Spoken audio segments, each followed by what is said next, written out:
لا حول ولا قوة إلا بالله هو الرب الأعلى.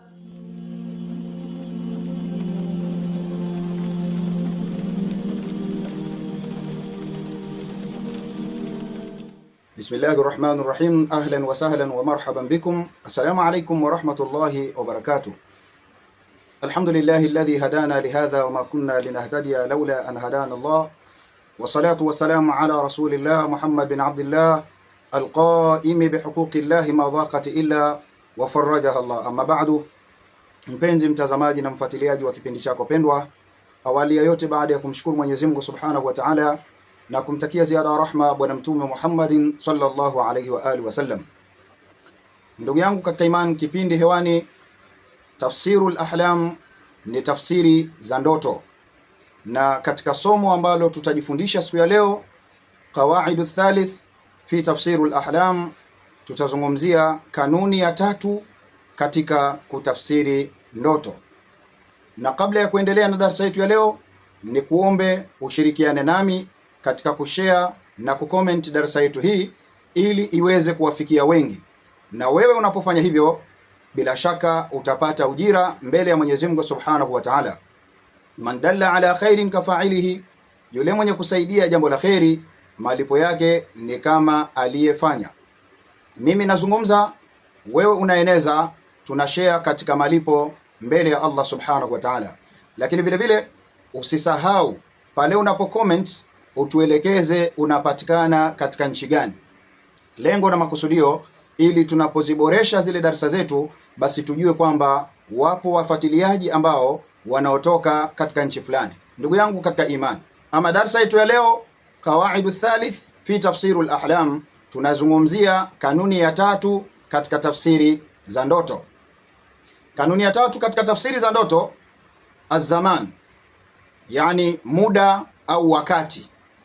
Anayetafsiri ndoto anapaswa kujua muda anaoelezwa ile ndoto, au anayetaka kuitafsiri ndoto yake anapaswa kujua ule muda ambao ndoto ameiota. Ala sabili mithal, mara nyingi tunapendelea kutolea mifano iliyokuwa hai. Man raa fil manam, yoyote mwenye kuota akaona katika ndoto yake, annahu, hakika yake, yahriku sha'ru ra'si, anazikata nywele zake, anazipunguza nywele zake, anazinyoa nywele zake, wa huwa fi mawsi'ul hajj, naye akiwa anapita katika msimu wa hija. Tukizungumzia msimu wa hija ni mwezi wa Shawwal, mwezi wa Dhulqa'd na mwezi wa Dhulhijja wenyewe, yani mwezi wa 10 wa Kiislamu, mwezi wa 11 wa Kiislamu na mwezi wa 12. Sasa huyu mwenye kuota ndoto yake katika msimu huu wa miezi hii tuliyoitaja, tadullu annahu sayahijju baitullahi ta'ala, yani huyu mwenye kuota ndoto hii anajulishwa au inajulisha ndoto kwamba yeye atapata kuhiji katika nyumba ya Mwenyezi Mungu mtukufu. Allahumma amin. Mwenyezi Mungu Subhanahu wa Ta'ala atujalie ndoto kama hizi na atufanye miongoni mwa wale ambao watakaoitwa kwa ajili ya kutekeleza ibada ya hija, ambayo ni nguzo ya 5, hijjul baiti liman istata'a ilayhi sabila.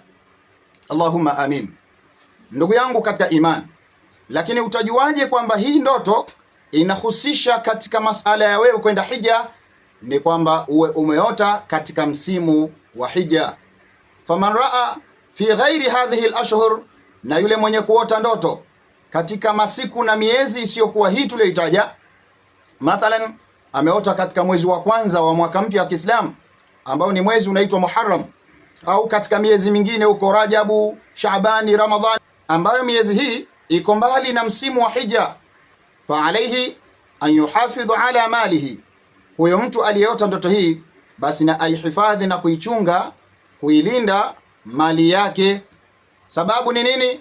Fa innahu sayudhi'u, kwa sababu ndoto hii inamuelekeza kwamba atapoteza hiyo mali yake, itapotea.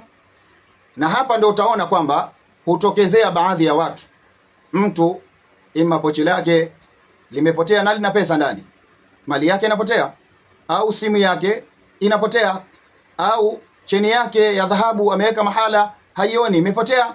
Kwa hiyo kitendo cha kupotea kitamjulisha mwenye kuota kwa muda mfupi katika wakati aliyouota kwamba ananyoa nywele zake za kichwani, hali ya kuwa anatakiwa achunge mali yake hiyo. Kwa hiyo utaona kwamba kumekuja tofauti ya tafsiri ya ndoto hapa, akiwa amenyoa nywele zake au amepunguza nywele zake au amekata nywele zake za kichwa.